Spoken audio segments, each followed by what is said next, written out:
মুসলমানের কাছে আপনার আযান শোনানোর কোনো দরকার নাই, মুসলমানের কাছে আপনার হাদিস বলার কোনো দরকার নাই, এখানে আপনার ইসলাম প্রচার করার কোনো দরকার নাই। এটা গতকাল আমি চরমনায়ের উদ্দেশ্যে বক্তব্য দিয়েছিলাম।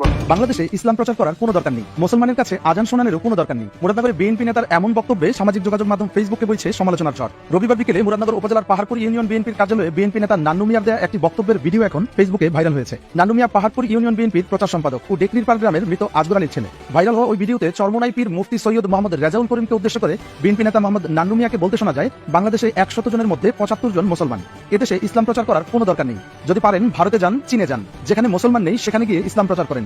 বাংলাদেশ 100 জন মুসলমান, এখানে আপনার ইসলাম প্রচার করার কোনো দরকার নাই। যদি পারেন ভারতে যান, চীনে যান, যেখানে মুসলমান নাই এখানে যাই আপনি ইসলাম প্রচার করেন। মুসলমানের কাছে আপনি আযান শোনানোর কোনো দরকার নাই, মুসলমানের কাছে আপনি হাদিস বলার কোনো দরকার নাই। আপনি এখন একটা ব্যবসা শুরু করে দিচ্ছেন, আপনার মুখে যে কথা আছে, মুখে আপনারাই বলছেন যে গিবত দেওয়া মানে কি মালকে জিনা করা। আপনি তারেক ভালো না, শেখ মুজিব ভালো না, এই অমুক ভালো না, জমা ভালো না, হে ভালো না, হেইকল ভালো না, ভালোকে আপনি আপনার একটা কথা বলছেন, আপনার পাঙ্কা মাথায় ভোট দিলে আমার নবী পাইবো। আপনি এই নবী লাইনটা কোথা থেকে পাইছেন?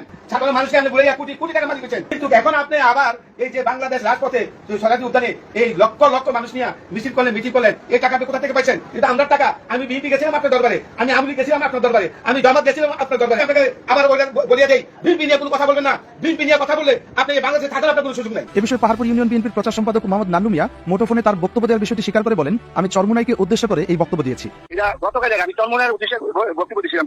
হ্যাঁ, তবে এই কথাটা ওই যে কথা বলছি যে এখানে মুসলমানের দেশ, বারাউলিয়া দেশ, এখানে হাদিস কোরআন লাগবে না, যেখানে হিন্দু দেশ ওইখানে যান, ইচ্ছা প্রচার এখন আপনার করবেন কি?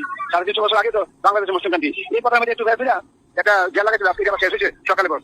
তবে বস কি কম নিজে লোকে বুঝেনি, আমি তো দাদার লোক, দাদার না বলতে গিয়ে আমি বুঝিনি, আমরা এমন কোনো ব্যক্তি রাখতে করছি না।